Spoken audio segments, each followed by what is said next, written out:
Selamat siang Bapak, Ibu, dan Saudara sekalian. Dalam webinar nasional kedua yang bertema mengunggah potensi melalui inovasi dan kreasi ini, kami akan mempresentasikan tugas laporan kami.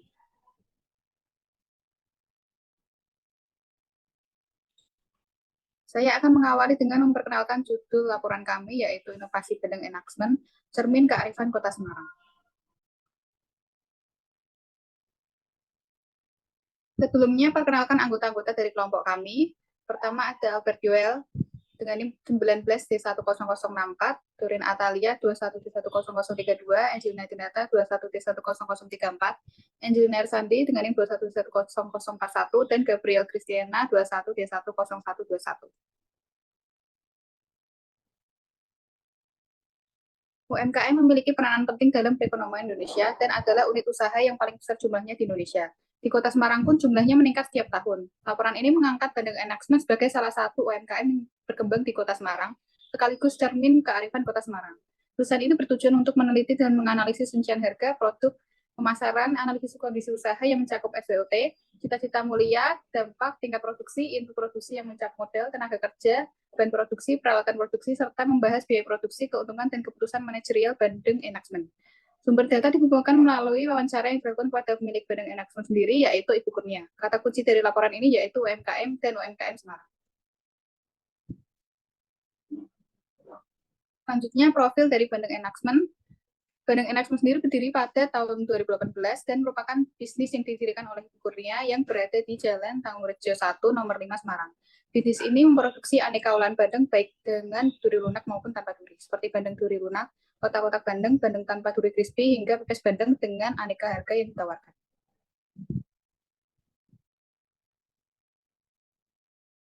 Berikut adalah produk dari Bandeng Enhancement, yaitu ada bandeng duri lunak seharga 60.000, bandeng tanpa duri crispy seharga 40.000, pepes bandeng seharga 60.000, otak-otak bandeng seharga 60.000.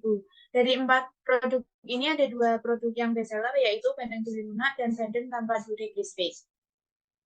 Selanjutnya, produk dari Bandeng Enhancement ini dapat bertahan di suhu ruangan selama 1 minggu dan lemari pendingin selama 3 bulan. Namun, untuk varian bandeng tanpa duri crispy memiliki ketahanan produk hanya selama 2-3 hari saja. Pemasaran yang digunakan oleh Bandeng Enhancement yaitu melalui WhatsApp dan reseller yang ada di berbagai kota seperti Semarang, Yogyakarta, Cikarang, Jakarta, Bandung, Solo, dan kota-kota lainnya. Yaitu dengan cara mengirim barang tersebut dengan harga yang berbeda-beda sesuai dengan daerahnya. Setelah itu, kelompok kami melakukan analisis tentang kondisi usaha, yaitu menggunakan SWOT. Yang pertama adalah kekuatan dari Enhancement, yaitu mampu memproduksi berbagai macam olahan bandeng dengan menggunakan bahan-bahan yang berkualitas. Selain itu, produk dari Enhancement ini memiliki harga yang lebih murah daripada pesaing yang lain yang lebih besar di Kota Semarang. Kelemahannya yaitu promosi Enhancement yang kurang maksimal karena hanya menjual produknya melalui WhatsApp saja, maupun melalui reseller yang sudah ada di kota-kota yang disebutkan di depan, bahkan belum pernah memberikan diskon sekalipun kepada konsumennya. Dan selanjutnya adalah kesempatan.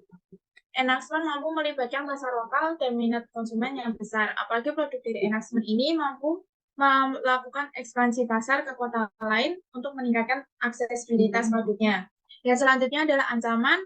Produk dari Enhancement ini memiliki pesaing yang cukup ketat karena produk yang serupa apalagi di Kota Semarang yang terkenal dengan bandeng prestonya. Selain itu, kenaikan harga bahan baku yang tidak menentu atau tergantung dengan cuaca juga menjadi tekanan bagi Enhancement untuk menaikkan harga produknya.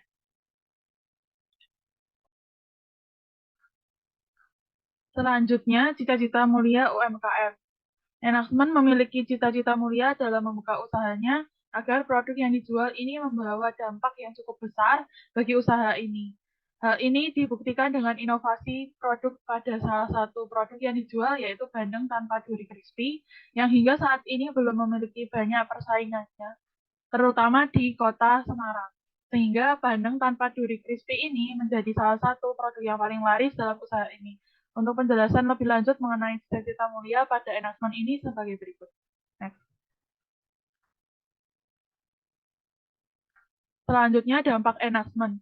Enhancement sebagai UMKM yang berkembang merekrut beberapa orang sekitar menjadi karyawannya.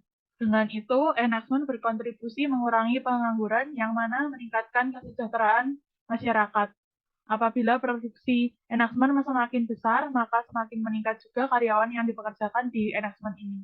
Dengan perkembangan enactment sebagai UMKM, usaha ini mampu meningkatkan pendapatan daerah. Enactment mampu dikenal oleh masyarakat luar Kota Semarang. Hal ini dikarenakan enactment ikut mempromosikan kuliner lokal Kota Semarang, apalagi banyak konsumen yang menjadikan enactment sebagai oleh-oleh yang dibawa ke luar daerah.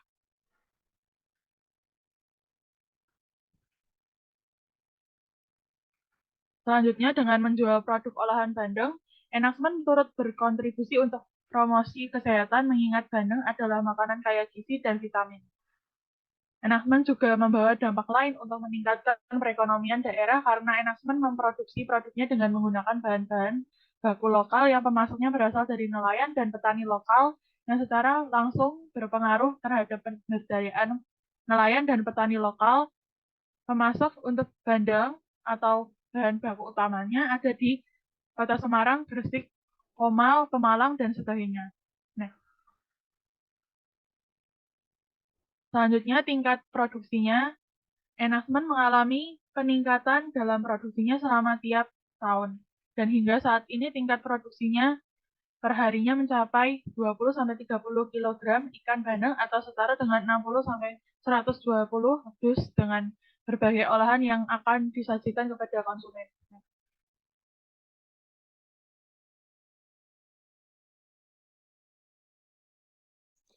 Selanjutnya ada pemasukan produksi. Yang pertama, ada modal.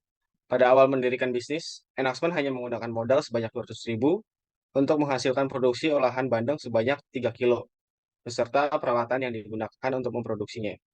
Yang kedua ada tenaga kerja. Enactment memiliki karyawan sebanyak 3 orang yang bekerja dari pagi sampai sore dengan gajinya sekitar 80.000 sampai 100.000 per harinya. Namun balik lagi, apabila pesanan semakin meningkat, enactment akan menambah karyawan dengan tingkat gaji yang semakin meningkat juga.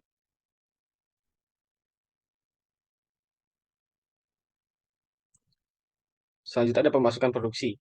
Yang pertama ada bahan produksi. Dalam memproduksi olahan bandeng, enactment membaginya dalam berbagai macam varian produknya. Yang pertama ada bandeng duri lunak, yaitu bahannya ada bandeng, bawang, dan lain-lainnya.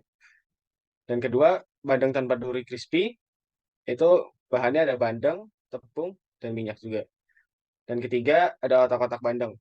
Olahannya itu bandeng dengan tambahan bumbu, telur, kemiri, garam, dan lain-lain. Keempat, ada pepes bandeng. Bahannya itu ada bandeng, lombok, kemiri, bawang, dan lain-lain juga.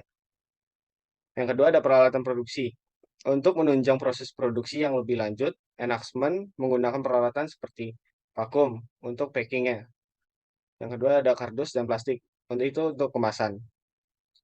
Selanjutnya ada gas panci dan presto, dan kompor, pisau, gunting, isolasi, dan lain-lainnya. Selanjutnya.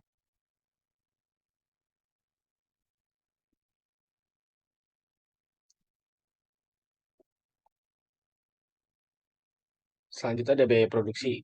Yang pertama bahan baku. Biaya bahan baku yang dibutuhkan untuk memproduksi produk olahan bandeng yaitu kurang lebih sebanyak 33.000. Yang kedua karyawan. Karyawan yang membantu dalam proses produksi enactment sebanyak 3 orang dengan gaji harian dari pagi hingga sore sebesar 80.000 sampai 100.000. Dan ketiga ada pengemasan. Biaya pengemasan yang dipakai adalah sebesar 5.000. Itu termasuk listrik dalam proses pengemasannya.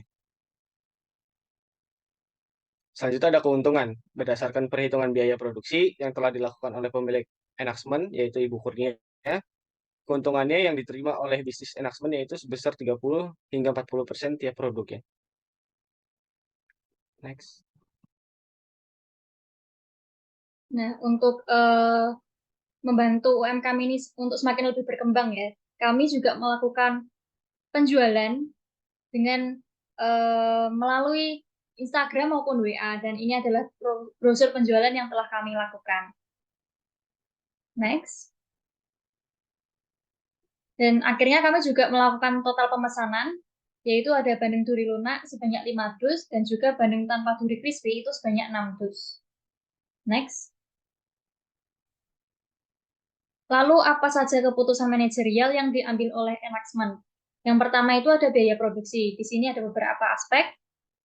Yang pertama, pemilihan sumber bahan baku. Di sini, Enactment harus menentukan dari mana perusahaan Enactment ini harus bekerja sama dengan pemasok yang pastinya itu berkualitas dan juga terpercaya. Bisa berasal dari kota Semarang, maupun Gresik, Comal, dan lain sebagainya.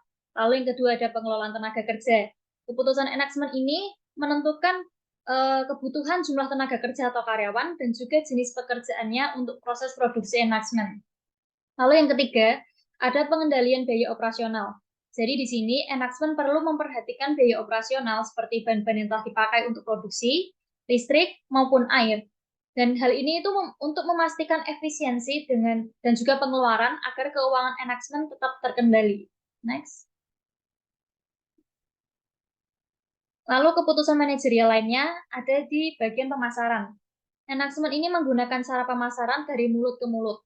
Dan selain itu, Enactment juga menggunakan pemasaran dengan digital atau aplikasi menggunakan Instagram dan juga GrabMart yang saat ini sudah lama tidak pernah dioperasikan kembali. Namun dalam perkembangannya, Enactment tetap selalu berkembang dari waktu ke waktu. Next. Ini juga Enactment melakukan penjualan melalui GrabMart ya dan juga Instagram. Kalau di Instagram sendiri ada di bio-nya itu ada nomor WA. Jadi konsumen itu bisa melakukan pemesanan melalui WhatsApp yang terlampir. Next.